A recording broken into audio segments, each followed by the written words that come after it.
Oh, I was muted. That was crazy. Welcome back to Comic Book Nation, There you the go. only show. Oh, and Janelle wasn't even here. That was a crazy launch. Yeah. I was muted. Janelle's thing fell off. Oh man, that was crazy. So But I fixed my PC in the meantime. yeah, that was nuts. That was like a scrubbed launch. We just totally. All right, well, welcome back to season 6 of Comic Book Nation, the only show that does it all for geek culture and the podcast of comicbook.com. I'm your host, Kofi Outlaw, and with me today are my co-hosts, Matthew Aguilar and Janelle Wheeler. And what's up, guys? We got a lot to do today. We got some interesting stuff to talk about. A lot of it's DC. Weirdly enough, this is a DC heavy show. I was like, Matt's planning and his agenda has finally worked out the way he wanted it. We are now doing just an all DC show. A little Easter egg. If you look over one shoulder, you'll see some Watchmen. I think that's some Death of Superman over my other shoulder. This shoulder. Got my Joker painting in the other side. So yeah, Maybe it's not just my agenda. Yeah. I mean, this seems like a DC centric. I look like I'm in a DC bunker right now. So here we go. Today we will be doing a review of Joker Folie à Deux, the Joker sequel. Which will it be as controversial as our Joker episode? We'll see. I'm yelling at Charlie Ridgely right now, by the way. Side note, background note. He's at Disney, happily being at Disney, and I saw him like briefly come online. And I just, with a lot of words I can't say on here, I was like, where are you? What are you doing? We're going live. We need to be here for this Joker 2 discussion. Maybe you would have been vindicated. You don't know. He's cracking up. So shout out to Charlie Ridgely, our buddy Turn Up Charlie. Turn it up. Who was on the classic episode of our Joker review. But today we are going to get into Joker Folie à Deux. We are also going to be talking about the relaunch of the entire DC universe, the end of Absolute Power, the start of the dual kind of continuities of DC's new All-In era, which sounds like a wrestling thing. Every time I kept hearing that all week, I couldn't help thinking of wrestling. I was like, man. So we're going to talk about DC's All-In comic relaunch and the new Absolute universe, which Matt and I have been excited for basically since summer, since I was sitting in that room in Comic-Con and started seeing these things. And I was murking out and texting Matt all kinds of photos and stuff. Like, yeah, it was crazy. So we're going to get into that. I know Matt's been having fun with all this behind the scenes, and he's all giddy to talk about it. Look at him over there. Hype train's real. The hype train is real. Yeah, so Matt's all giddy over here. And so we're going to talk about that. We're also going to check in on, Geek TV. We're going to talk about Agatha episode 4. We are going to have a special guest join us to talk about the Rings of Power finale. We got to just touch a little bit on Penguin. I know because of the now where we're just situated on Fridays, we kind of miss out on the whole Penguin train, but sorry about that. And shout out to the fans who were asking where Penguin After Party was this week. We appreciated that. I was like, you guys were watching. And of course, Matt's agenda includes some wrestling, some happier wrestling than, our last segment, and Marvel Champion. So we got a lot to talk about. It's going to be a fun show. We're going to do gaming, wrestling. We're going to do a whole lot of DC, a little bit of Marvel, TV, movies. Welcome to Comic Book Nation. All right, up at the top, let's go. It's Joker 2 time. And like I said, this was one of the reviews that kind of nearly broke us the first time around. Charlie Ridgely and I collided like two titans and had a lot to say. He hated this movie. I thought there were some redeeming qualities about Joker. I thought that I always think Todd Phillips is a very dark comedian, in that he's a very cynical comedian, in that like a lot of Joker, I found a lot of humor in Joker and what it was kind of what I felt it was doing. That, I think that Joaquin Phoenix and Todd Phillips were always in on the joke of making a movie that basically, to me, posits the idea, and I've rewatched this movie several times since then, that we're such a kind of weird society that if you tell us something about like a real life, mentally down on their luck person who's like going through a hard time, and subsequently, if you try to make a movie about that person, like nobody cares. But if you slap like a little bit of makeup on it and throw this name on it, then you can get people to pay attention and subsequently get financing for a movie and get it made and all of that. And that to me was always kind of the weird loose joke about Joker. And so then what is Joker 2 about?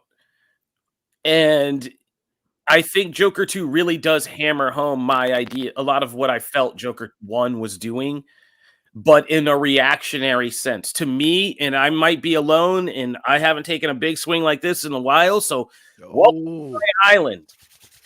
But to me, this is a reaction. It's another joke reacting to what happened to the first movie.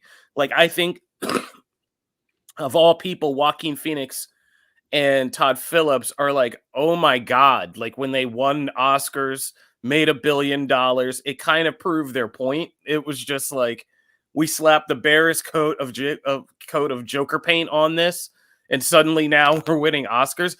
By the way, I had to think about this, and I'm pretty sure I'm right about this, but I'm pretty sure Joker is the only fictional character to like win Academy Awards pretty much every time, you know, you put, or just like to win multiple Academy Awards for the same fictional character. And I can't remember, was Jack Nicholson even nominated for that? I don't think so. You don't think so? Yeah, it was too early. I know Heath was, right? Yeah, I know Heath, and then you might be right. I can't think of another fictional character that comes to mind that's won. Well, I mean, like things like, well, like Hannibal Lecter, right? Like Anthony Hopkins, Hannibal Lecter is another one, like a fictional character who, like, there's been a lot of fictional characters that we award people Oscars for playing, but I don't think there's been one that's like passed down to different actors, but that character generates so much acclaim and interest that, like, yeah. So and I think that kind of proves the point to them. It's just like, when we make a movie about the most sadistic, the person who's supposed to invoke the most chaotic, sadistic, darkest, most horrible things about, you know, kind of person killer, like, we're fascinated by it. Like, we love it. But people who are really crazy or like mentally ill and suffering and all that, like I said, that was kind of their cynical joke about the whole thing. And so this movie, I feel like, is a reaction to that, and it's them saying, wow, like, oh my God, like, I can't believe you gave us $1 billion and an Oscar, like, and the studio's pressing us to do more, and they're like, all right. And this is a joke of them doing a lot of things that feel like every kind of Oscar movie that you would make, like, rolled into one. Like, if you even just look at the last few years, there's a little bit of La La Land in this. There's a little bit of, like, you know, Trial of Chicago 7 kind of like courtroom drama in this. There's, I mean, literally, we've seen Lady Gaga in a twisted love story drama, you know, A Star Is Born. There's a little bit of that thrown into this. And it feels like very intentionally kind of mocking that whole, like, prestige Oscar level thing that this is supposed to be now. And kind of, and it's not, I don't feel, I came out and my brother was like, how was Joker? Like, and I was like, and my only sentence back to him, my first reaction was, I don't think that was a serious movie. And, like, yeah. How was Lady Gaga as Harley? I mean, Lady Gaga is great, but, like, she's not in it as much as you think. Okay. There's still, like, the whole dynamics of this movie are, the premise is literally just Arthur Fleck having been in jail for, like, a while and is finally going to trial, and it's during his trial, and I'm not going to get into the full things about how Lee is kind of fits into this whole thing, but, like, he's in trial and kind of going in and out of prison and having, like, a lot of hard stuff happen to him. And yeah, they make, like, a little connection, but there's a lot of this that are just sequences of him thinking about her, like, as he's going through a hard time, and these sequences are That's kind what of I like thought. Is all it's in his almost head. like that sucker punch thing, right? Like where it's like, to get out of this hard place, I'm kind of fantasizing about this. But it's also kind of like him trying to deal with the celebrity of Joker, of this thing that it's become, versus is he kind of like Arthur Fleck, this troubled person, or is he like, society's like, Joker's this whole other person, Joker's this whole other thing, and that's what people keep kind of like coming at him for. And he's just trying to be like, and he doesn't know any of this. He's just kind of like still as dumbfounded about all of it as he ever was. And so that's kind of like what this movie is about. And so it is just literally him going through the steps of a trial and having these fanciful things. Like this scene, I can tell you, no spoilers, is real. Like that's kind of a thing where they meet and they have this connection. And there are scenes that are thing, but like a lot of the elaborate dance sequences, things like this, this isn't like a real thing. That's him kind of dealing with things that get hard during the movie and situations he has to face finally and hear about and stuff like that. Do you recommend staying in the theater? No, I wouldn't. I'll keep it real. I try to keep it real. I don't think this is one you need to see in the theater. I mean, it is beautifully shot. I will say it is visually like probably Todd Phillips' most beautiful movie that he's ever shot. Like it is gorgeous. Like there are a lot of frames, and he even does like the Nolan thing where like there's a lot of shots of the city and Arkham and stuff like that, and it's gorgeous. It's like full screen, just like beautiful pictures. So visually, if you're a cinephile, you're the person I would actually recommend this for. Like there are things, because like I said, I think there is a joke here where there are just kind of making fun of like Oscar prestige level movies. But to do that, they really do shoot a lot of things that look that beautiful and stuff. Like the sequence of them spinning together and that kind of silhouette thing. I mean, that's a gorgeous sequence. Like it's really good and stuff like that. And so this is a weird week because between Agatha and this, there are like a lot of like little fun, hot, crazy dance sequences and stuff and like musical numbers in this. And but all of it, all the shots, the cinematography, all of that is really beautiful. Now, two things. I don't think that thing, I can't remember. I might have missed it because got caught up at the beginning. But I don't know if that thing where he's smiling on the glasses in the movie, and I definitely know the thing that people are going to be talking about already is that shot of them coming out of the court and him kicking down the stairs while she's doing like the humping thing. That is nowhere in this movie. Not even close. There's a couple of those things that like feel like they were either cut out or never in there in the first place and just for the trailer. I don't know. Oh, Brywood, thank you. So yeah, there was a part in the beginning I missed. So maybe that thing with him smiling in the beginning is in the beginning. I don't know. So, but yeah, it is kind of crazy. And I think what really hammers this home is the ending. And we're not going to spoil the ending of the movie at all, but there is a thing that is in the end, because Brywood, our super fan Brywood, is kind of referencing in the live chat here.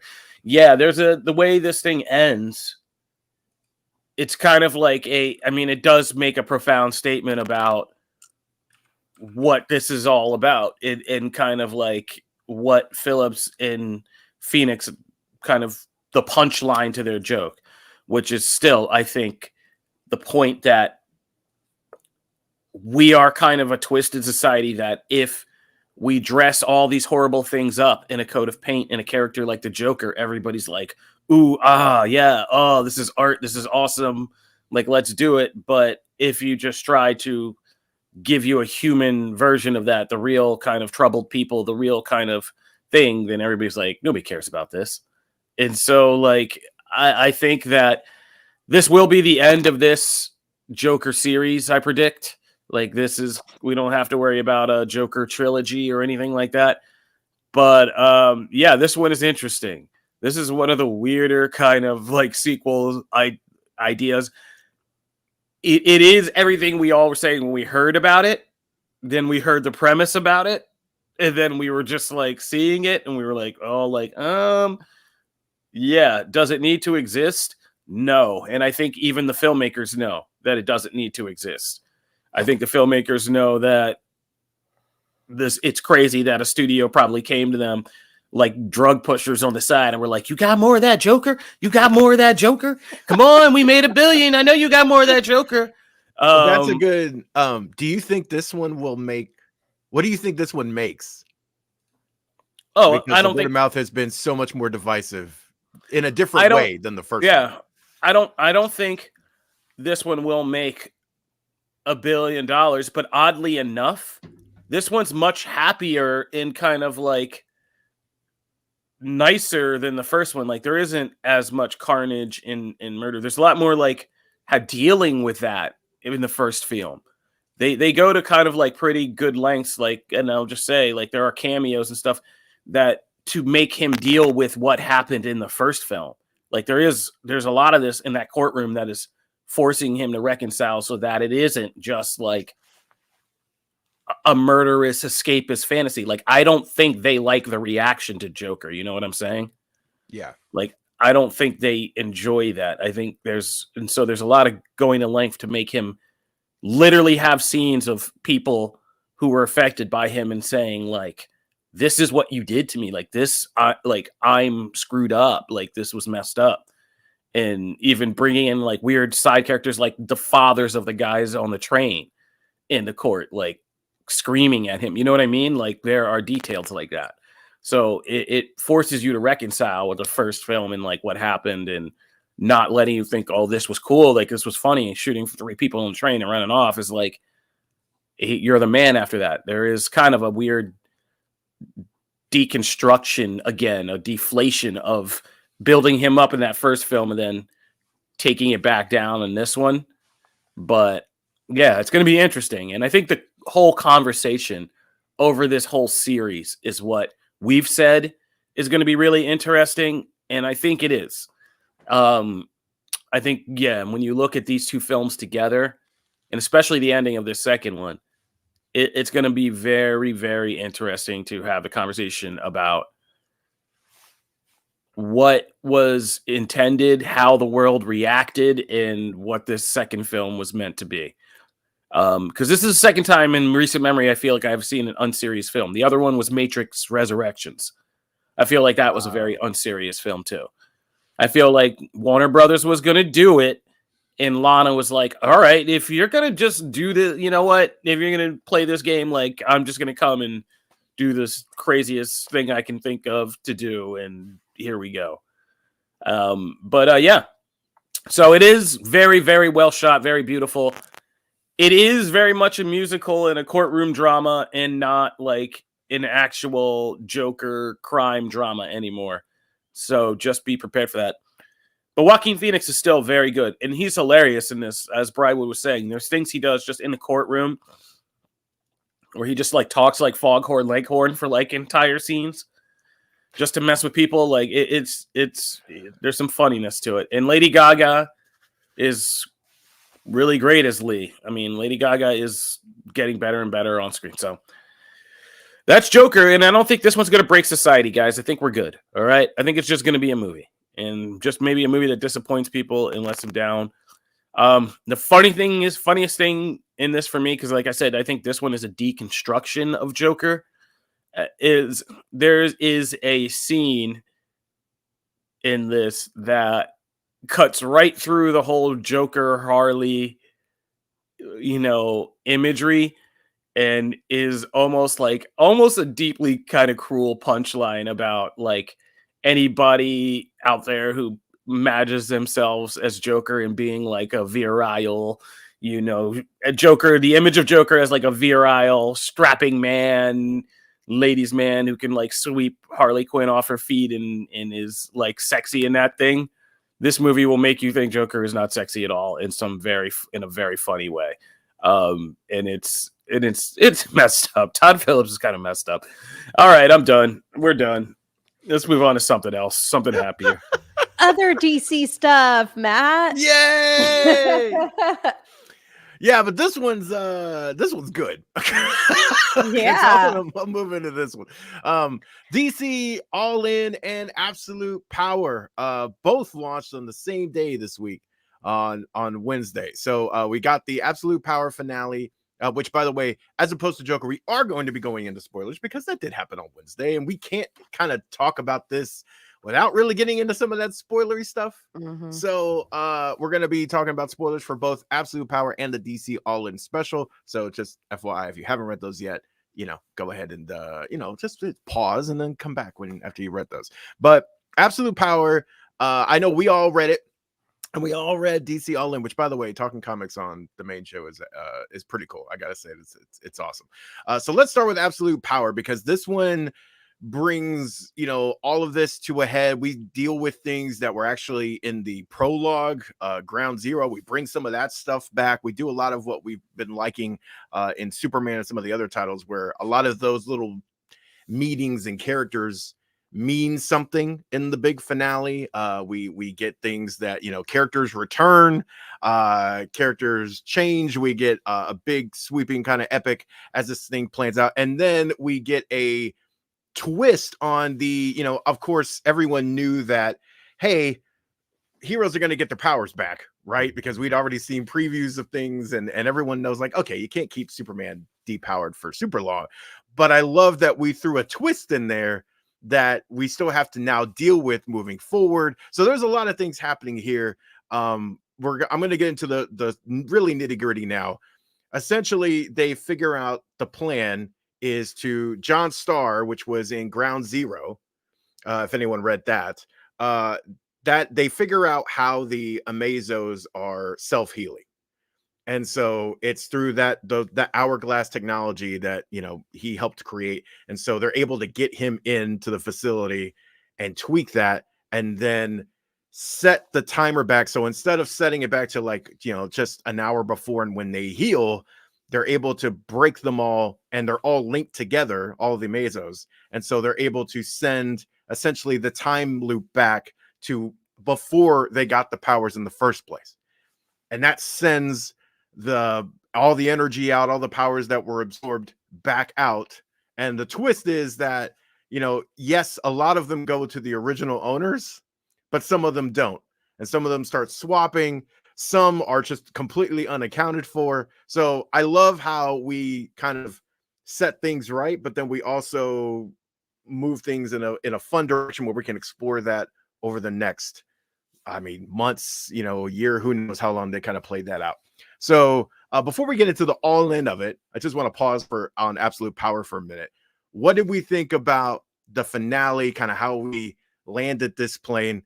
And Kofi asked a great question in the layout, which I'm just gonna totally steal. Is this one of DC's best crossover events? Kofi, what are you thinking? Well, since I'm writing an article currently called "Why Absolute Power is one of DC's best crossover events," I'm gonna have to lean into it. Yeah, I'm gonna have to lean into that. But yeah, no, from Mark Waid and Dan Mora.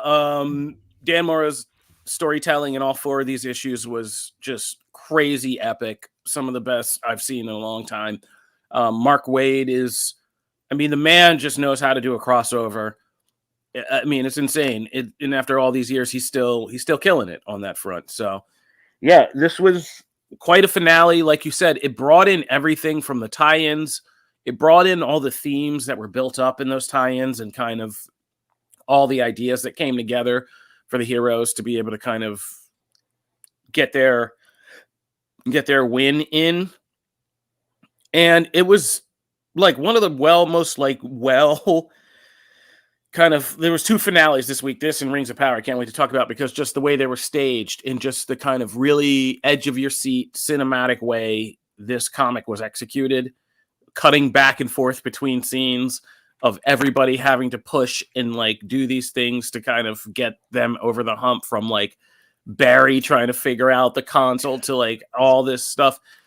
All of it felt like, oh my God, the whole time. We got to do it. And yeah, when it happens and everything kind of comes together, you get epic splash pages. Everybody's back, Beautiful. you know, those end game moments like Justice League Assemble, like, and you know, we're so back, and it's rousing, it was exciting, like it was everything you want it to be, and even kind of like the pathos of the villain, like, you know, Amanda Waller, and getting like some monologues out that showed, you know, what she's going for, especially if you read again, like if you read Absolute Power Origins, and you know, in even that final issue, which I made sure, because I started reading it and I was like, nah, hold up. And I went back to all the weeks and I made sure like I had everything in, and I was like, I want the full experience of reading this finale. And yeah, if you read even Origins and you know what Amanda Waller's actually going for, why she needs to settle this weird obsession of hers with order, you know, because she's like a crazy Batman. She's just like, order must be had like everywhere and all this stuff. It's crazy how well that all kind of came together and made a point. And as I'm going to write in this article, this did everything right. It gave us new partnerships and pairings like Wonder Woman and Damian, or Superman and Zatanna. Like, it took our heroes in interesting new directions and opened up new kind of perspectives from them without having powers, to still having to fight and find resolve in these kind of really messed up circumstances. It elevated properly, people placing people like Nightwing at the head of the DC universe, finally, like making him in charge of just not like the junior crowd, but like everybody, and being like, no, and like how smart it was to do this when in having the Bat family step up and be like, oh, no powers, this is what we do, like, welcome to our side, we got this. Just like everything about it felt really good, really well done, and if you invested in it, you know, even more fulfilling. And the best part is, if you get to the end of this, like the best crossovers, like Age of Apocalypse or something, you enter something new that's already really exciting, and they hit the ground running with that and knock that out of the park as well, just, you know, springboarding into All In. So yeah, man, this was really well done. Like, I mean, this literally had everything you could want in the DC universe: magic, mystics, magics, aliens, science, you know, superhero, street level, like all of it, the whole universe. Some of the best creators doing it right now, like all coming together and doing it like really well. And like we said, easy to track, but still a lot of depth. And so, yeah, man, this was a great read. Janelle, how you feeling about Absolute Power landing the plane?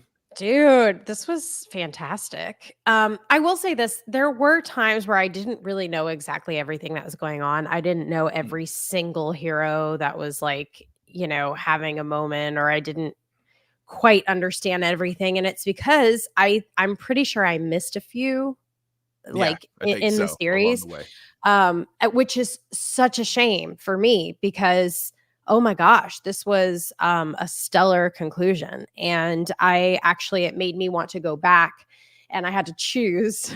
Matt was like, I'm watching this show on Max.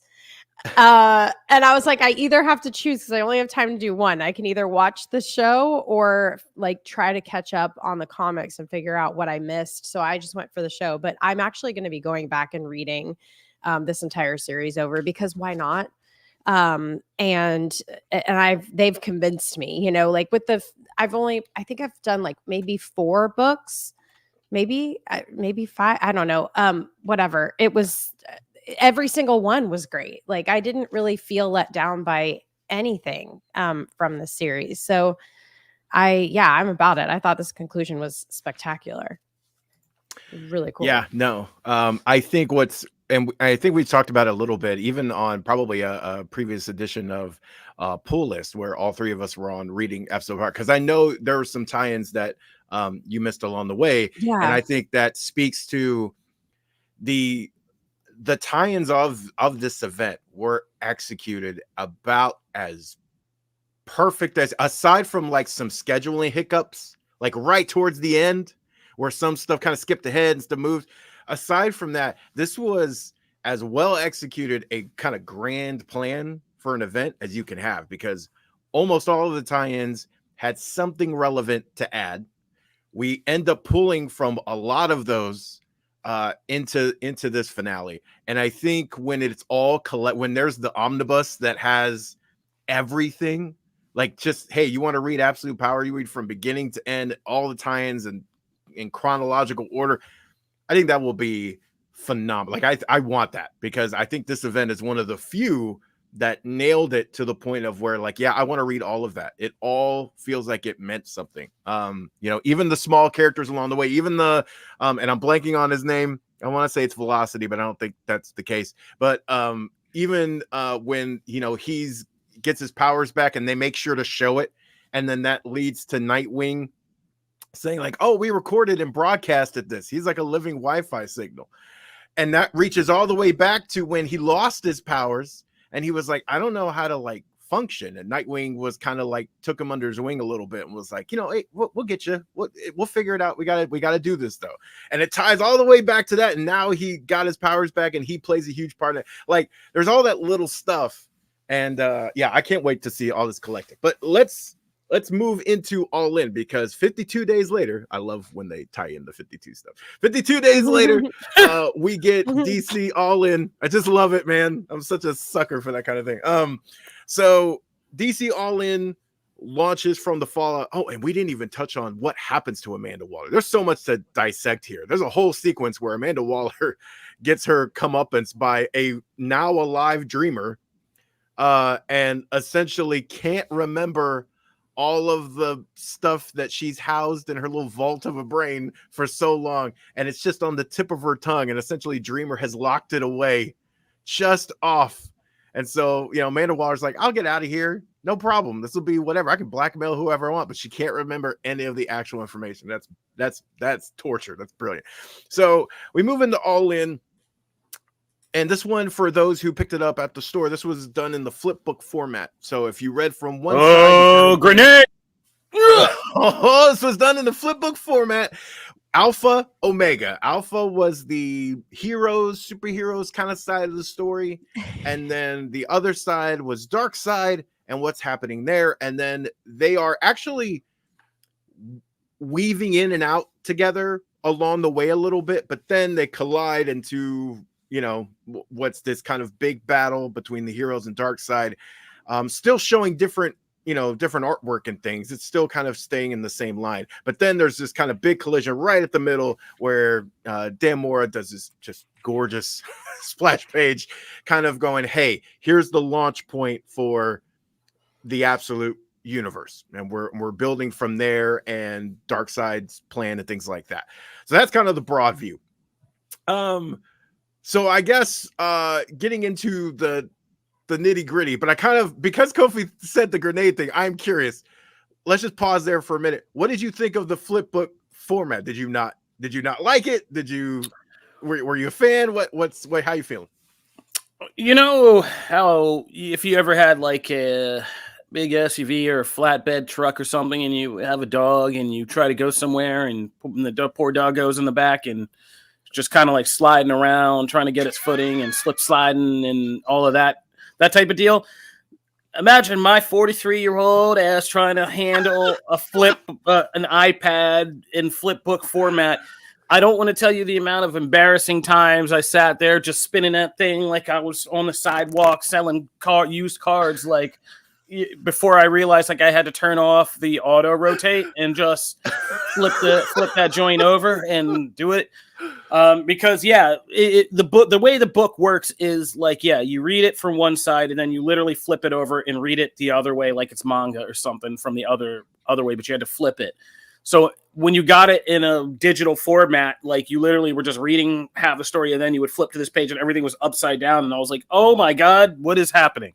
And so, to turn off auto rotate and just flip it over. And then, it worked out that way. But yeah, it was disconcerting for a minute there. But when I did that, it was a cool dynamic. It was a really kind of cool thing to see, because you get these two perspectives of a very epic event, and kind of, you read it the first time and it looks one way, but then when you read it from the other perspective, it's like, oh man, that's crazy. And it's not quite what you thought it was the first time. And yeah, and it literally expands into a whole new thing.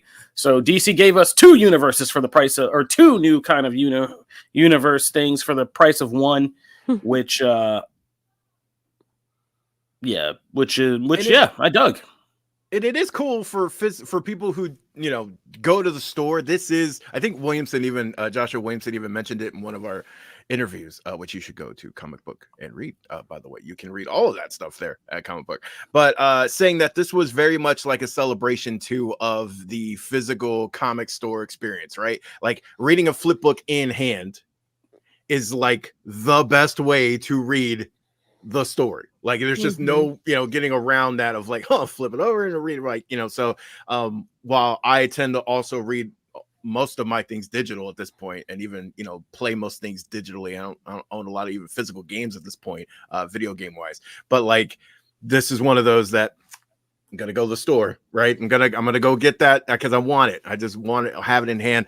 But let's move into the details. So essentially, one side really focuses on the heroes, and there's a great whole sequence with Oliver Queen, Green Arrow, who again, one of the other things discovered in Absolute Power, right? The plan that that Martian Manhunter and him cooked up. And there's a great line in Absolute Power about that of John saying like, Batman's mad because he didn't know something, and he's like, all the people to talk about hidden plans, I thought you would not be the one. And he's like, I was like, yeah, that's right, shut up, stop it, there's a whole book about you and deceiving people. But anyway, so we get to that, and it's really this idea of like, look, the Titans have been amazing, they've stepped up, but like this wouldn't have happened to the degree it happened if we hadn't stopped communicating. And then on top of that, there was no Justice League. So there was no hub. There wasn't anything. We don't talk on a regular basis. And this was allowed to sneak up on us. And then we really kind of get the doors open on what they want the Justice League to be. So we show we really get a sense of like how unlimited it is. Like, yes, it's all the roster and people jumping in, but you know, they've assembled a watchtower that is actually like all the different everyone's contributing to the building of the watchtower. It has like all of the different kinds of technology and magic and mystic all worked into it. So they're really kind of bringing that like, hey, we're going to utilize everyone's abilities. A little Krakoa like, honestly, if you think about it. Then this book is pseudo a Booster Gold book. And if you're a Booster Gold fan, I feel like you're going to love All In, because it's so much of it is worked from his perspective. Also, you really feel like him getting a Justice League membership card and those kinds of things, like to know the journey that Booster has been on this entire time of his career in superheroing. That's a big moment, but they really like use him well throughout the book, and he feels like he matters. And it's just, I feel like for Booster Gold fans, you're gonna love what they've done here, and how they also work him into what's happening with the Absolute Universe. So then we get this big battle with Darkseid kind of breaking through, and on the other side, on the flip book side, Darkseid's killing his own family over here. Yeah, that was dark, crazy. Yeah, he just gutted Calabac. I was like, oh my god, dude. That was intense. To essentially merge with Spectre and to kind of break through, right? And he knows something's been hidden from him. And when the energies released of what happened in Absolute Power, he felt something and it kind of unearthed something. So he doesn't know what that is, and he's seeking this truth, right? So then they end up colliding, and then Darkseid dies. Like straight up gets owned by all the heroes, right? But what happens is it then sets, and you can read, if you want a full breakdown of all this, you can read an article that I actually wrote yesterday, which kind of goes into how this ties into a storyline thread that was done 3 years ago by Scott Snyder over in Death Metal, because that's where this all originates. So essentially this reaches back to then. And you remember that world that got created? Nobody remembers that. Nobody remembers that. I had to look up Dark Crisis, Death Metals. Like, there's so much. DC's out of control with this. That's the other thing. I loved Absolute Power because it wasn't a crisis. It was just like, and it they ended all this This crisis was so nonsense. good. They reached back. That's amazing that they took that thing that everyone just thought was like laying dead on the floor over there, and they picked it up and they used it. So essentially, Darkseid's death finishes and powers up that world that was sitting there unfinished, called the Alpha world, or the Else world, as it was referenced way back when. And he is now, his energies have now corrupted that world or completed it, and he has made it in his image, essentially. And so that the absolute universe is the one created in Darkseid's image. He has created it. And they even show the hand, right? That picture referencing all the great darkness stuff. So anyway, this is crazy. We have an absolute universe. We also get a tease of the different heroes. You know, we get a look at Wonder Woman, we get a look at Superman, we get a look at Batman. But that is essentially, in a nutshell, what happens in All In. As opposed to Absolute Power, I don't think it's as clean, but I think it's pretty damn clean for how ambitious it is.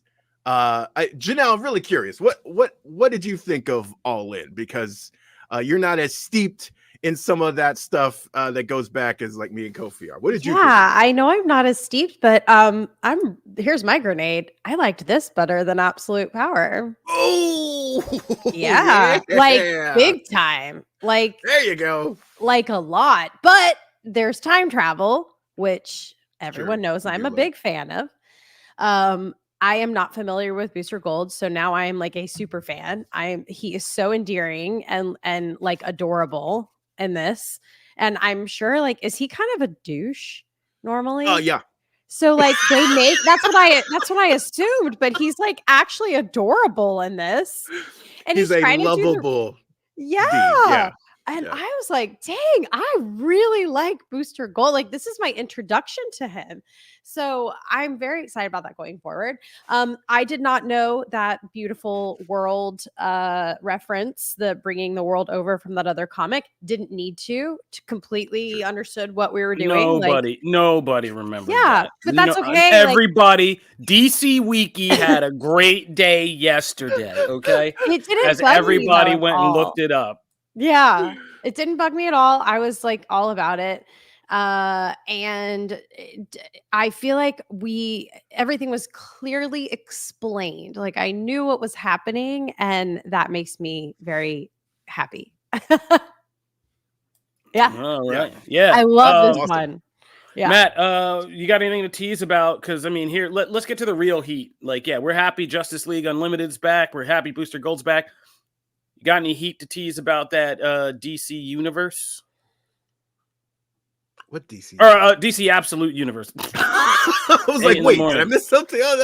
Oh man. Okay. So, well, number one, you can go to Comic Book and see our full. We have full interviews with the Absolute Batman team and Absolute Wonder Woman team. You know, maybe we're working on the Superman. We're trying. We're getting. Hopefully, maybe at some point we'll get the Superman team there. But so far, we have those where we got to deep dive into all of those. I am over the moon with both books, and here we get a little tease, and they actually did reveal an interesting bit about Superman, because one of the twists here is shown in the one panel that is Superman, where he crash lands as an adult. So we're kind of going the little bit of the Ultimate Spider-Man route, right? Where we're kind of seeing like, okay, how would he handle all of this if he already came down to earth and he was, you know, not a baby, right? And also, where did he land? You know, so like there's already stuff, interesting things they're doing with Superman in that I'm very curious about. Wonder Woman, from our chat, I cannot like wait for that. There's so much happening in that book. I mean, Wonder Woman getting her own city back, Gateway Cities, you know, making a return. All of the ways they're weaving in hell and how she was brought up there, and like her armor tying in all kinds of stuff. They're doing so much there, and also all of the things that you would associate with Wonder Woman, lassos, things like that. Just because she doesn't have them doesn't mean they don't exist in the world. So there's so much they are teeing up for there. And Absolute Batman looks like just complete like roller coaster ride, just big brawl. I mean, the dude looks like a wrestler if Drew McIntyre or Braun Strowman were Batman. That's the idea here of like Batman here. But they're doing some great things like that. And Batman, Absolute Batman is next week, right? I think it's next Yeah, I week. believe so.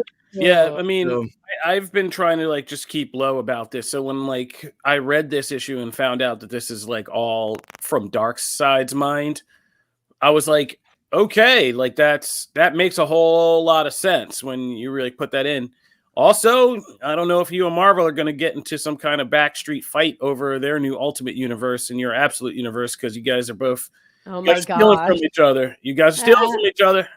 You know, villain created universes all the rage now. So I don't know, but yeah, I mean, it makes these stories. It's a great framework for why these stories are so interesting, and why we don't necessarily need to like knee jerk every time we see like a bigger bruiser Batman with a different insignia. You know what I mean? Like, yeah. So, oh man, I'm so excited. I'm so excited to dig into this with you guys. I haven't been this excited since House of X. So yeah, I know it's awesome. So yeah, the train's gonna keep rolling here because Absolute Batman hits. Then I know Absolute Wonder Woman hits not very long after that. So we're gonna be, and then of course Absolute Superman. So like they're gonna keep rolling through, and then we get all the new creative teams on the core books, and then we got JSA coming. So like there's a lot of stuff happening on the DC Comics front. They got some heat. They got some heat, to say it in go Roman DC. Roy. Yeah. All right. Let's take a break. When we come back, we're going to jump over to the TV side, and a special guest is going to join us. So stay tuned for that. This is Comic Book Nation.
Matt is in the chat trying to give me a heart attack over here. Oh my God. All right. Oh man. Jamie Lovett's joining us. Thank you, Jamie, for hopping on. Jamie Lovett is one of our best kind of editors and kind of news desk managers and Tolkien expert who's going to help me with Rings of Power. But I also forgot our girl Janelle Wheeler is on a clock today. So we got to get her out of here. So Jamie, I hope you don't mind if we just take a gentlemanly pause and let Janelle cook a little bit here. We're going to talk. Are you up on Agatha, Jamie? Unfortunately, no, I'm not. So I will be useless for this That's segment. Okay. You know what? I can hang. Let's just we're just going to look at your pretty face. That's all. Yeah. Well, also, here's the thing. Guys, I have to take a deep breath when it comes to Agatha All Along, because this was something that I was just incredibly excited about and anticipating so much for this spooky season.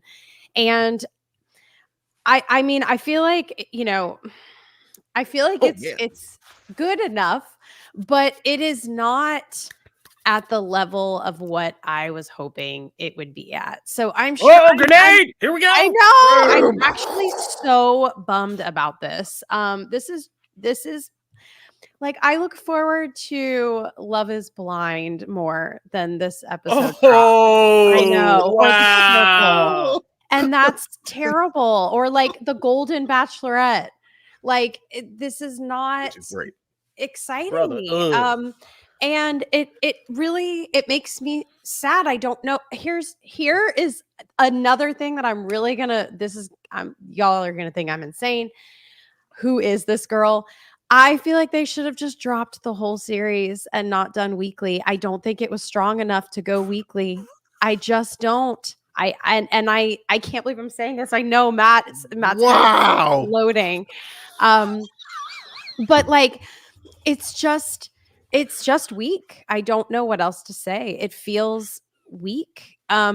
Whenever I expect, like, obviously I don't want all Marvel properties to need to call upon our, classic heroes that we all love so much and we want to see everywhere and see these cameos and things like that. If you're not gonna have those, like, it needs to be such a strong show. Like, it needs to be Moon Knight. Like, it needs to be just killer. And I don't feel that way. How are you guys feeling about the show so far? Oh man, I'm like the complete opposite. Like, Wow, I okay. am the complete opposite. It's nuts. I even put in an article for us to write for over the weekend, which is basically like the long short of it is I think that right now we're in this weird place where we have Agatha All Along and Penguin, 2 spin-off series nobody asked for, that nobody probably assumed, 2 character IPs that I don't think anybody assumed could ever sustain a major project, like live action project. Mhm. And yet both of them seem to be connecting and doing well, both kind of like critically and with viewers. And I think, the article I basically put in there is I think this is proof that as much as we wanted to think that like Hollywood had changed to this thing where IP drove everything, I think classic Hollywood standards are still true. It's just like both of these shows only exist because 2 strong actors, Colin Farrell and Catherine Hahn, took supporting roles in these other big IP projects, but were so good as performers that they stood out and people were like, oh, they generated more buzz than their character probably should have. And so they were like, okay, well, let's take these actors and let them drive a series. And it's working for the most part because it's just the secret of both of these shows is I agree with you that like there's no Marvel cameos. There's nothing like that about it to get you hyped for as an MCU show. But I think that this show still works because week to week, I like watching Catherine Hahn and I like watching Catherine Hahn interact with all these other, Patty LuPone and like all these other actresses that are in the show. Yeah. And I love seeing that. Like I was going to come on here not today. Enough Catherine Hahn. Like, I don't really feel like it's her Oh, show. Oh no, it's an ensemble show for sure, Yeah. but she's still like at the heart of it. And that's what I like about her is she's like Penguin. They're actually kind of weirdly the same show. They're these 2 characters that kind of like are very oily and kind of slip slide through every situation, never really telling you everything, kind of manipulating people and kind of trying to get this grab for power that they're both on. But like this episode, I was just like, you could give me a whole episode, and I hope we do get one of just Agatha and Rio and their whole thing. Because like when it's Aubrey Plaza and Catherine Hahn on screen together, like that stuff sizzles, baby. I don't know. That's real sizzle right there. Like that's good interaction. Like everything they're doing, their backstory, just the little kind of side glances. I think they're still painting enough of a mystery every week for me to care. Like there was like, when that whole thing with Teen was happening and Agatha was like really freaked out and she's freaked out of Rio and like saying like, don't, whatever that meant. Like I was intrigued. I'm like in that when it looks like they're always going to maybe fight or kiss. That's what I'm really here for, people. That's what this show is like really doing here. Like I want to know if Rio and Agatha are going to fight or, PG version going to kiss. Right. So like, this is fun. It's kind of doing a fun kind of female driven ensemble piece. And I don't need MCU stuff. I like I said, I'm kind of here just to see what the trial of the week is going to be, what new details about Agatha and her backstory I'm going to learn and to kind of see these different witches highlighted every week in their stories and all of that. And and just kind of see the banter and the play and the scheming. That's all I need from this show, and it's delivering for me. It feels predictable and lackluster. Dang. Matt, how are you feeling? I was like, that deserves a Kevin Hart. Damn. Yeah. I can't believe I'm saying this. I'm really sad because what is Agatha wrong with is me? Don Cheadle, and I am Kevin Hart. Damn. I don't. I look, man. I agree with most of what Janelle is saying, but what I will say is I do also agree with Kofi in the fact that like the best parts of this show are just seeing, Aubrey Plaza is just stealing the show anytime she's involved in a scene. So like seeing her interact with everybody and seeing the group of amazing actresses all play off each other is the best part of the show. Mm-hmm. That said, there's just, to me, more style than substance, and there's not a lot actually holding it all together. And I just am trying to find a way to care. It's just and I agree with I think this would actually probably been great for binge. Now I think most shows would be great for binge, but still I think this one in particular, because I think the binge model actually would highlight what the show does best, which is those interactions. Like Anissa loves the show, and she's very much like, I want to, when's the next one? Oh my God, I got to wait a week. And I think this would actually help that. Like she would have probably finished the season in 1 or 2 nights. Like it, and I think it would have probably highlighted its best strengths that way, because you're not doing all the MCU fight, like, oh, look at this person, and all of the things seem to be rather like obvious as far as the reveals. Theories, that's the stuff that holds you right from week to week. And if you're not leaning into that, then I think, okay, your show's got to be, then it's got to be the Penguin.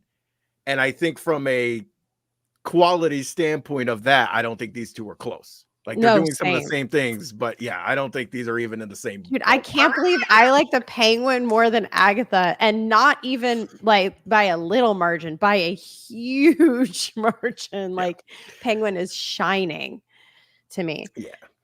Oh yeah, I mean, I don't think there's a comparison there. I just think that in terms of like stuff I've sat through from the MCU so far in the last couple of years, like I'm putting this in the middle, like a solid. This is a solid middle. I do agree with that. Absolutely. This ain't Secret Invasion. No. See, like that's. I just all want to remember things like I think even, and then this is, some people might spaz, some people might not, but I'm gonna say week to week so far, this has been better to me than even Falcon and Winter Soldier. I agree with that too. Yeah, week to week. Now, when Falcon Winter Soldier was at its highs, it was better, but like week to week, I get more enjoyment out of this than that. Loki, no. I don't, and I'm gonna put She-Hulk over this. I got more enjoyment week out of She-Hulk. Way more fun. But like, it's a solid middle for me. So it's a middle for me, dog. It's a middle. All right. So that's Agatha All Along. We're gonna keep checking in. This was, I mean, and I still have hope, because I feel like this episode 4 is like it is also in the middle of the series. Right. It's like where those are always hard. Things could really be dragging, but we've injected Aubrey Plaza in, and now we're starting to get somewhere. So I feel like it'll get more serious as we go along the back half. So we'll see. All right, let's talk about something I'm excited to talk about, and some of you may hate, which is the Rings of Power. So Jamie Lovett and I, before we kind of condensed Comic Book Nation back down into this live show, we were doing a show called The One Recap for most of Lord of the Rings, Rings of Power Season 2. Go back and listen to those. They are excellent. Jamie is a great Tolkien expert, and I say dumb things. He makes sure that we're actually saying something that fits with Tolkien, and, we go from there.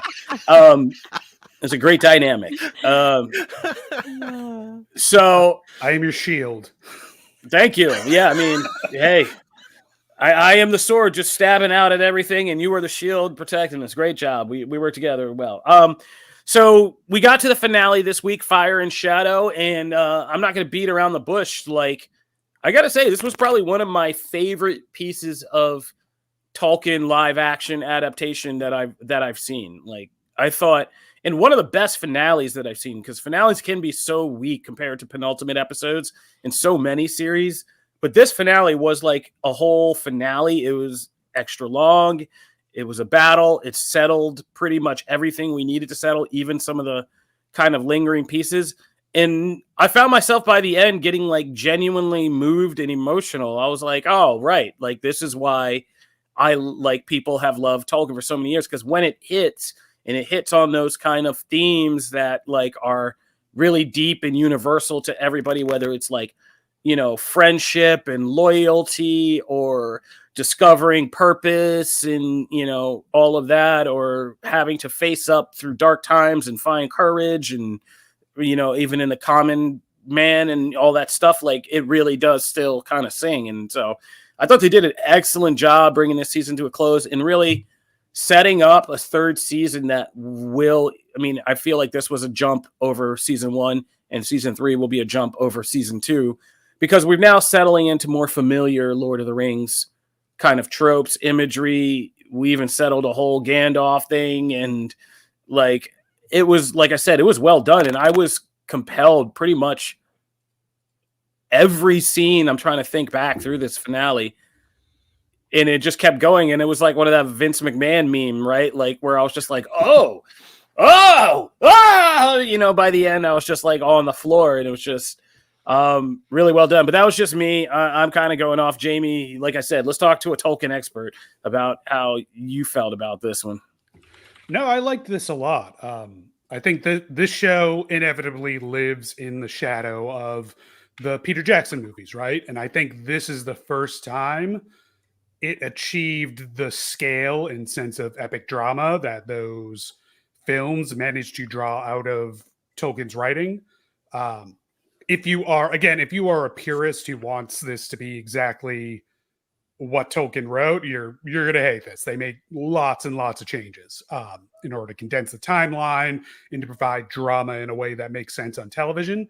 If you can get past that, I mostly like everything that was here. That opening scene with Durin, the cold open, like I was so invested in that scene leading up to the Balrog reveal.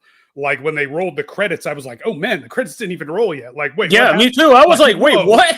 That's where I sat up, because I was like watching this at like 2 a.m. when I woke up, and I was like, "Wait, what?" And I was like, oh, I'll just see like where it starts, get a couple 20 minutes out before I go back to sleep.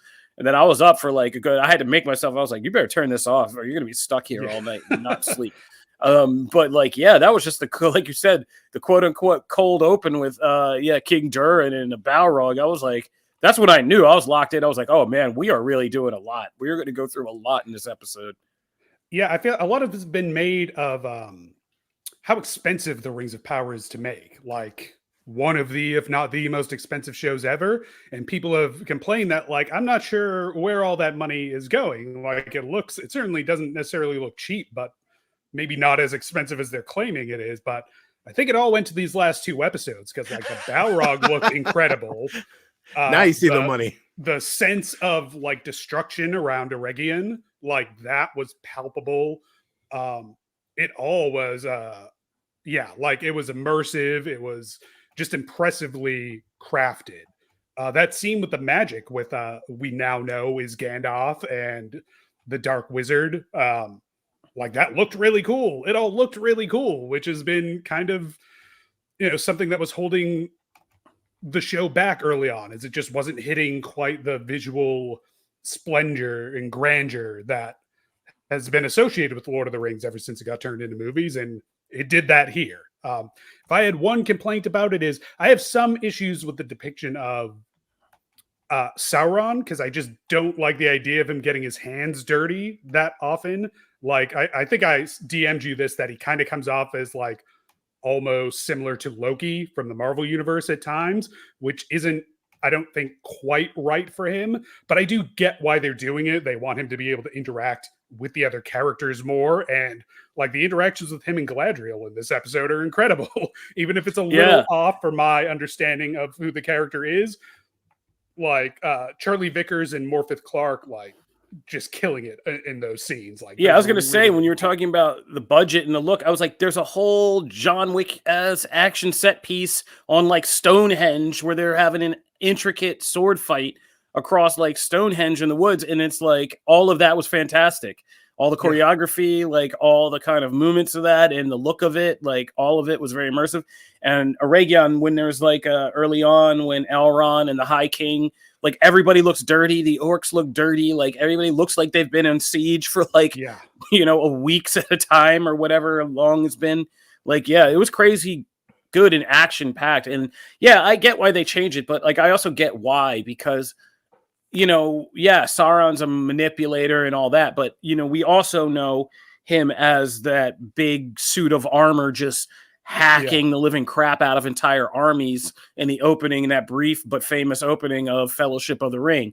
And so I think they're just trying to both, like you said, for interactions and budget interactions in trying to show him, but also showing him being able to also be physically formidable, because he was like, the top lieutenant of Morgoth, and he was in war. And I like that they showed you a good range this season, like the scene back in Aragon when Celebrimbor comes to try to arrest him, and he's just like does that whole thing where he's like, "Oh, you think you're the only person I've corrupted?" And he's actually gotten the heads of like every one of the swordsmen, who then just turn around and cut each other down. Like that was I will say that was pretty sick. The way they stage the visuals of what he does when he does act is incredibly cool. Both like that circle stab thing that they did with the guards, like you're talking about, and also like it's a really small thing to talk about, but the way Charlie Vickers carries himself when he's wielding the sword, just the grace he uses as he almost like dances as he slices people and moves with like almost one hand behind his back, this kind of very practice decorum as he's slaughtering people around him. I don't know if that's a credit to how Vickers is playing the character or whoever the coach that taught him to wield a sword is, but whoever the credit goes to, it's very, very effective at like conveying who that character is through their body language. It's very, very cool. And it also kind of, to me, it always conveys that he's not mortal. He's something, he comes from a place and is a thing that is slightly above mortal. And so therefore, like even physical fighting is somewhat beneath his abilities, and that's kind of how he carries it. And I like that. And I think it's important setup for what we know is going to happen inevitably, like by the end of season 3, where, we're only going to get this fair Sauron. I love saying fair, for so long, but, all in, like, I think I got to say, like no reason to cancel this series, like no reason to stop down, like finish the block of content, like make this 3rd season at least. And are they already like set up for that? Is that already like a go? I don't remember. What the renewal status is. I know the plan was, I think 5 seasons, 4 or 5, I think 5 was the plan they laid out. I don't remember how much Amazon committed to out the gate or with the last renewal or whatever. All right. Well, I mean, at least do season 3, because season 3 is going to be awesome. So it's going to be like Game of Thrones season 3. Like, so I feel like we do that. Yeah, I remember on the show previously complaining about like, I don't know where this timeline is or where we're going or how we're, but I feel like we have a much clearer idea. If you know the story of the Second Age, you have a much clearer idea of like where we're going with this, particularly in next season with the exile from Numenor. We'll probably get the Falahides and the founding of the Shire and all that stuff like that. Yeah. There's a much clearer direction for where all this is going, which makes it much easier to like get legitimately excited for like, oh boy, here we go, All right. Janelle's got to run. We want to say goodbye to Janelle Wheeler. She's out of here. She's got to go do some stuff. Thanks, Janelle. Thank you so much. Love you guys. You're amazing. Peace. And so next season we have Gandalf, and that Gandalf thing, even though it was like credit to this show, because that really got to me. Like I really dug the Gandalf origin and reveal, even though it's been the most obvious thing since this show started. Like it's still kind of worked out in that ending with him and Tom Bombadil. Bombadil was sweet. Yeah. Oh, okay. I thought my mic was muted for a minute. But no, it was good. It was sweet, and it does what this show, even with this messed up timeline. Yes, guys, I know that Gandalf didn't arrive till the 3rd Age. He was a late stage arrival. when the Sauron's already the necromancer in the Hobbit. That's when Gandalf starts showing up. But I feel like it does make sense with us knowing so much history. It would feel weird if Gandalf was so new to all this by the time, you know, Fellowship of the Ring and like a little bit before that in the Hobbit, or those years before that, like if he just started showing up then. Because I think in a lot of people's minds who have like grown up with like the Hobbit book or the Bakshi or the whatever, like it always felt like Gandalf was a person who had been around for a while. And so like, I don't mind, you know, his backstory is he came at an undetermined point and wandered around by himself for a while and learned like to like the common people. Like that was what was different about him. And so if we start that in the Second Age, that doesn't kill anything for me. That's not like a deal breaker, because, you know, he'll be just kind of wandering around and maybe doing a little magic here and doing a lot of magic here there. But we know that inevitably, like, we still have to go down the path of events that are going to lead us to where we go. So just getting to see him, like, yeah, come into his identity and stuff like that, and yeah, make the choices he does. It felt like Gandalf, and it felt like a good expansion of that character. I'd also add, like, with the wizards in general, that's one of those things that Tolkien went back and forth and rewrote a lot over the course of, you know, his life. He spent his life writing the Lord of the Rings mythology, and he wasn't always consistent. And so it's not entirely clear if, you know, the last version of what we know to be the origin of these wizards is ultimately, you know, where he would have landed if he had more time to quote unquote finalize the thing. Well, all I'm saying is there's wiggle room there. Even Tolkien wasn't 100% consistent with his own work at all times. Yeah, and it's creative. It is creative endeavor, and like you said, if we learn anything from House of Dragon, is people can barely handle like a 10-year time jump. You can't be jumping like centuries and telling people some people are still alive and all that. TV people can't handle that. That's just, they can't. So you have to condense this all down into a story. And I thought altogether this did a good job thematically of showing us a season where darkness this was very Empire Strikes Back. Like darkness really did win. Something, you know, beautiful and holy kind of fell. But at the end, our heroes are rallying and trying to discover the resolve to keep going and fighting on. And that's kind of what we got, and thought it was well done. So kudos to this for an improvement. Hopefully you don't get haloed. Hopefully we get a season 3, because there are a lot of exciting things that'll happen in season 3. R.I.P. Halo. All right. Jamie Lovett, thank you for jumping on and talking Lord of the Rings, and thank you for doing the one recap with me and helping keeping that all on track. We really appreciate you. Absolutely. You watching Penguin? Have you been watching Penguin? I'm behind. I watched the first episode and I liked it, but I didn't see this most recent one yet. All right. All right. Thanks a lot, buddy. You can get out of here if you got stuff to do. Cool. All right, Matt. It's just you and me. I love hearing you guys talk about Lord of the Rings. I gotta say. Yeah, it's good. This was good stuff, man. Good. You should watch season 2 stuff. of Rings of Power. Real quick check-in on Penguin. Penguin episode 2. What'd you think?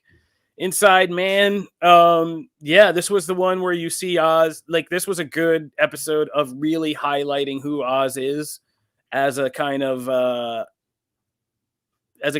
schemer and worker of both sides.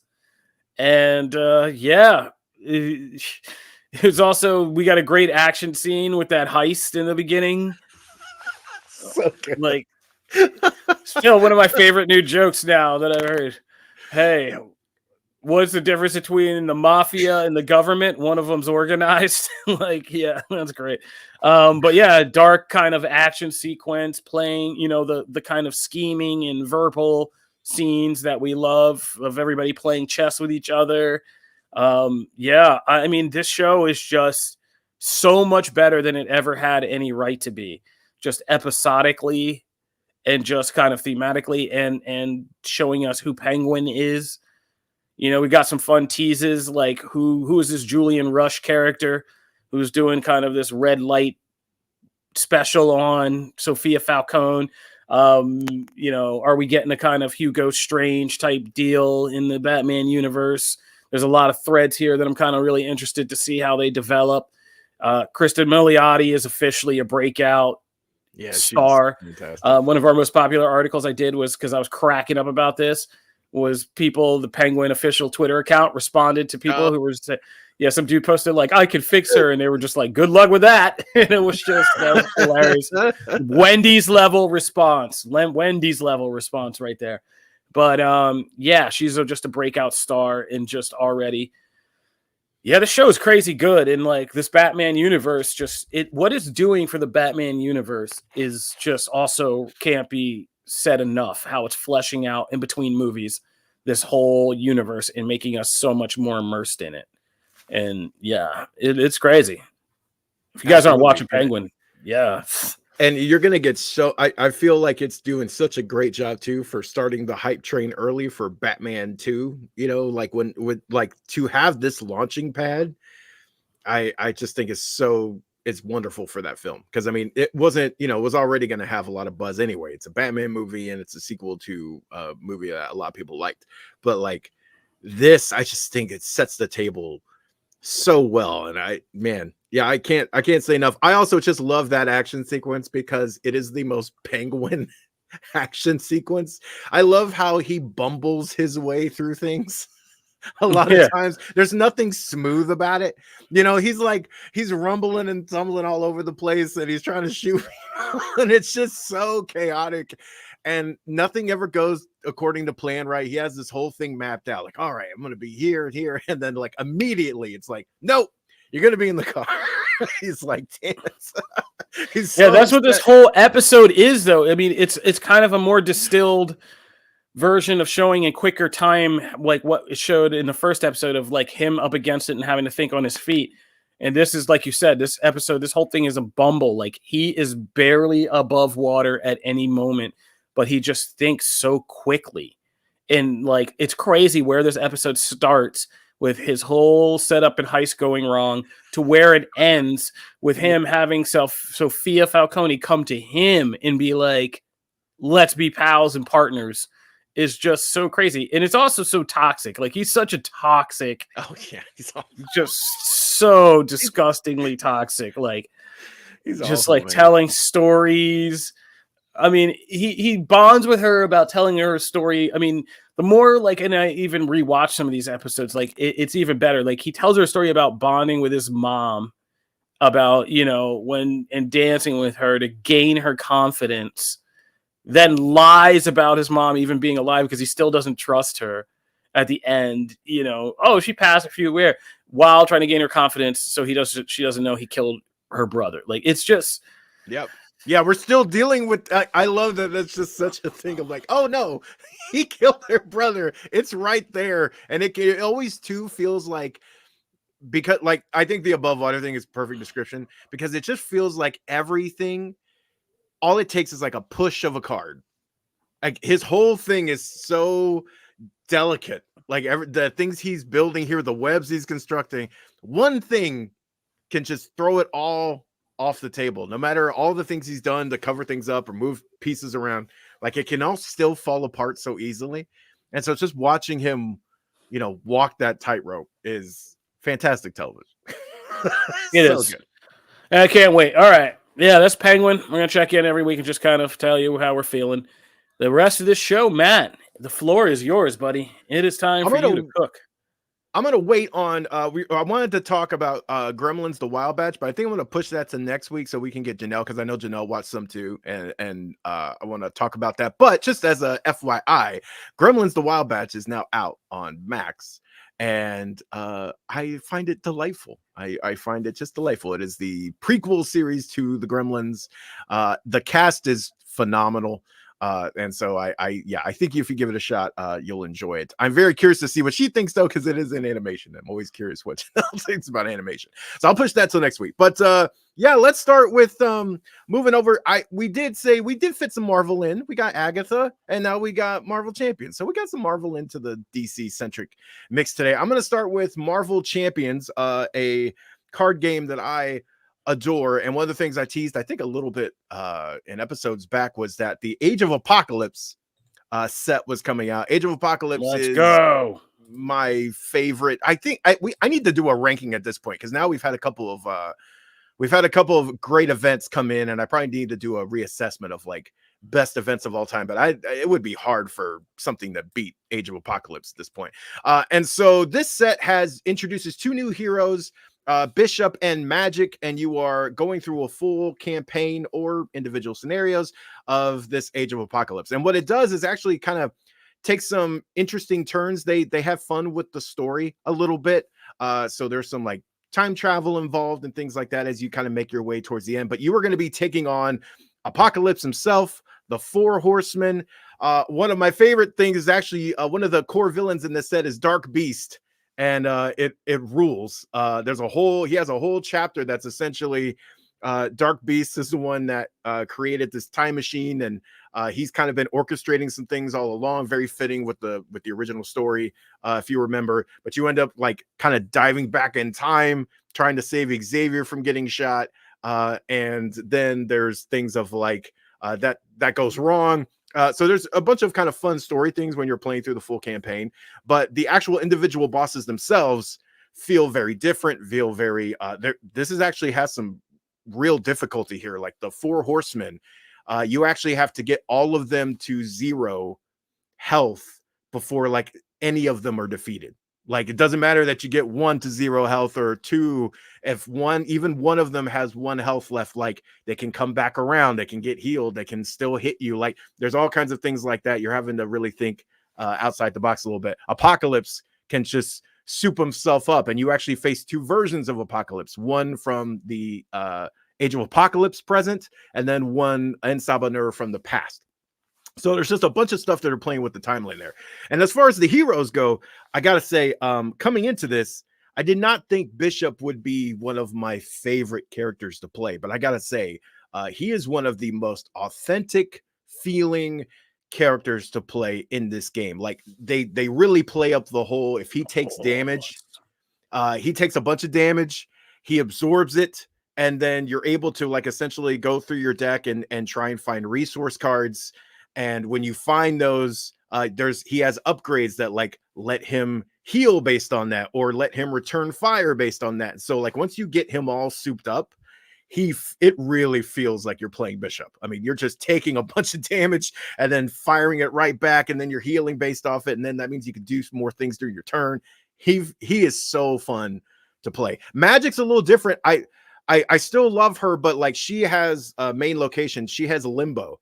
And so Limbo comes into play, and you're able to like swap cards in and out from the top of your deck to what you have in your hand. And you're also actually able to like play with the deck face up so that you can see what the card is. You can actually use it once per phase. So she's a little bit more like tactical in her, because you're really maneuvering cards and trying to see what you have available to you, what you don't. She has some great allies. There's actually some great allies in this set overall. Marrow makes an appearance in this set, which is kind of awesome. So there's a couple of really cool characters that appear and really feel like they bring the best aspects of those characters to life. I gotta say, this was super fun. I really enjoyed this. This is a difficult one too. Like the difficulty ramps up, but supremely satisfying. So if you're a fan of Age of Apocalypse, if you're a fan of Marvel Champions, you should absolutely get it because the 2 new heroes are worth it, period. But if you're a fan of Age of Apocalypse, you should definitely give this a try. And the whole box comes with the 2 heroes and all of those villains and everything in one set. So yes, you need the core game to play it, but actually this comes with its own standard set. So really, you could just, for the most part, aside from like the counters and like the health things, you get a lot of what you need in this box. And then you just need to supplement with some other things. So really dug this. Let's move into wrestling. There is WWE Bad Blood. The return of Bad Blood is coming to Atlanta, Georgia on Saturday. This one has been building over the last few weeks, but it is hard to get away from kind of the core matchup, which is right there. Mr. CM Punk versus Drew McIntyre. This one is going to be Hell in a Cell. This rivalry has been one of the best rivalries in WWE, and I dare say wrestling, for the past few months. These two, especially if you pay attention to anything they do on social media. Drew McIntyre has been a beast. And the crazy thing is, this feud, parts of this feud revolve around a bracelet. You would never know that if you but if you really take a second to think about it, like a lot of the vitriol and stuff, they already didn't like each other coming into this, but to look back at the story and go like it really went into overdrive after this bracelet entered the picture, and what both of them have done with that as terms of storyline has been great. So this is going to be a brutal match. This is going to be one of those that, you know, whether they actually haven't announced what is the main event of Bad Blood, but this one is very much standing there as, you know, it should be. But the main competition it has is Cody Rhodes and Roman Reigns are teaming up, which sounds crazy to think after the last 2 years, but they are teaming up against this new version of the Bloodline in a tag match. I mean, obviously, when you get two of the company's biggest stars, it's hard not to make that the main event, and especially with the Bloodline. So that match is going to be fun. We're going to get a lot of the things of like, can they trust each other? Can they not? I'm very curious, though, where the Bloodline saga goes from here, and if or when we start working in other people that were part of it before. I mean, we've got Roman Reigns, but we still don't have, you know, Paul Heyman hasn't returned to TV. Jimmy hasn't returned to TV. Jay's over here winning Intercontinental Championships, so he's busy. Main event push. So I'm just very curious to see where this goes from here. Another big thing to watch that will probably have all kinds of reactions is Rhea Ripley versus Liv Morgan. This is going to have Dominic Mysterio hanging over the mat in a shark cage. And this match is going to be crazy. It's going to be so good, though. And again, they've done such a good job of building this rivalry between Liv and Rhea. This should make for great TV too. Another big thing to watch is the Nia Jax versus Bayley championship match, because of the storyline they've been building with Tiffany Stratton and Nia, and that falling out. And Tiffany Stratton has the Money in the Bank briefcase, so a lot of people think maybe she will cash it in here, become the new women's champion. Is this the time to do that? Who knows? Do we save that for Survivor Series? It's got to happen soon, though. Because you know, it's right there. They've been teasing this whole time. And then we have Damian Priest versus Finn Balor. Again, this is building off of a now long-standing rivalry. Anytime Finn Balor gets in the ring, it's going to be a great match. I have no doubts, but there's a lot of added tension here and things, so this should be great. So it's going to be one of those shorter pay-per-views, which I love, but it promises to be a pretty good one. It has all the recipes to be a great one. We'll see how it nails the landing. But that is Saturday. You can check out Comic Book. Me and Haley will be covering all of the things that happen here, and Nick Valdez is jumping in too. So we're going to have a full team here breaking down everything that's happening at Bad Blood for you. So that is wrestling. Saturday. All right. That'll do it for this episode of Comic Book Nation. We want to thank everybody who's sticking around for the live show up early with us on Friday morning. If you want to learn more about Comic Book Nation, please subscribe to us on all your podcast platforms and on our YouTube page, our Twitch feed, and our Facebook page, where you can get this live show every week and interact with us. We have a bunch of past episodes, 6 seasons worth of shows, including our Joker 1 review from season 1, which I encourage you. Go back to the season 1 feed, listen to the Joker 1 review, one of our best, craziest episodes. Still tons of downloads on that one. Because, if you ever want to hear a group of people come apart over a movie, this is your chance to do it. I'm Kofi Outlaw. This is Matthew Aguilar. Shout out to our co-host, Janelle Wheeler, and the rest of the comic book crew. We'll see you guys next week, where there's going to be a whole new Dragon Ball series and a bunch of other fun stuff.